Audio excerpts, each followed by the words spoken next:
Ngayon, Wiros, this is Rhino Tracker, no?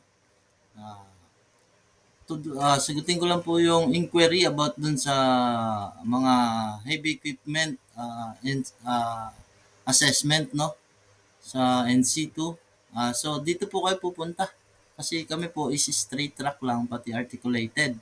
So, punta po kayo dito kay Oral Men Skills and Development and Training Inc. So, sila po ay tumatanggap ng eto po, forklift NC2, hydraulic excavator NC2, Bridgeton Highway Dump Truck NC2, crawler crane NC3, rough terrain crane NC3, truck mounted crane NC3, overhead gantry crane NC3, tower crane NC3, well loader NC2, bulldozer NC2, motor grader NC2, transit mixer NC2, and rigging NC1, and articulated vehicle NC3. Ano?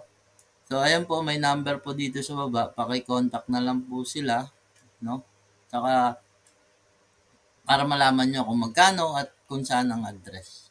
Or you can, yan, search sa FB kung saan yung address nila. Or kung active pa man tong number nila, paki-contact na lang po itong nasa baba na to, no? Yan po, ano, ulitin ko, sa Oral Men Skills Development and Training Inc. po kayo makakaano ng mga ganito. Especially itong dump truck, madami nagtatanong sa akin, no? Ayan, dyan po. Sa mga crane, meron po sila available din po sa kanila ang assessment. So, paki-contact na lang po, no? And then, meron pang isa, itong Gotehead Inc. Ayan po ang kanilang, pag-search nyo sila sa FB, Gotehead. Ayan, no? Gotehead Inc. Pero, ang full name po ng assessment center is Global Overseas Training Institute for Heavy Equipment Operators and Skill Development. So, from 248 De La Paz Street, Canyogan, Pasig. So, ayan po. Meron po silang forklift NC2, hydraulic excavator NC2. Ayan, may prices na rin po dito. Well loader NC2, 3.5. Bulldozer NC2, 3.7. Highway dump truck NC2, 2,013 pesos. Roller NC2, 3,000 pesos. And then, meron din silang driver, passenger bus, and straight truck NC3, no? So, ayan po mga assessment fee na ano nyo, no?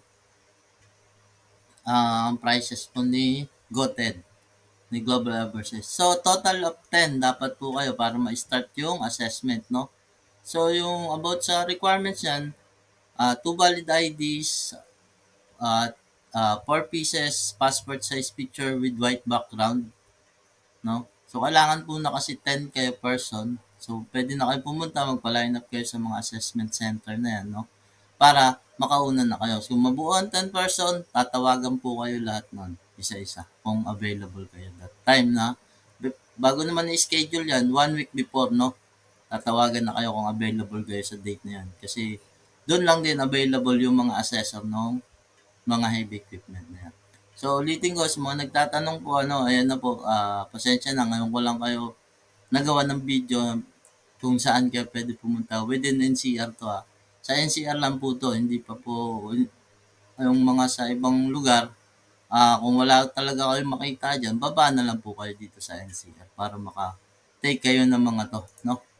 Ng mga heavy equipment operation na to. Kasi si Techno Development is NC2 driving, NC3 straight truck and bus, and NC3 articulated lang po tayo meron. And then, syempre, kung magpapa-additional code kayo, 1, 2, and 3, and 8, yun po ang available sa amin, no? Sa PDC, Practical Driving Course. Pero sa mga ganitong assessment ng mga heavy equipment operation, ayan na po ang kontakin niya. Itong dalawa na po ito, no? So, yun lamang po. Thank you. Kung bago ka lang sa channel, please like, share, and follow mo na din para malaman pa ng iba. No?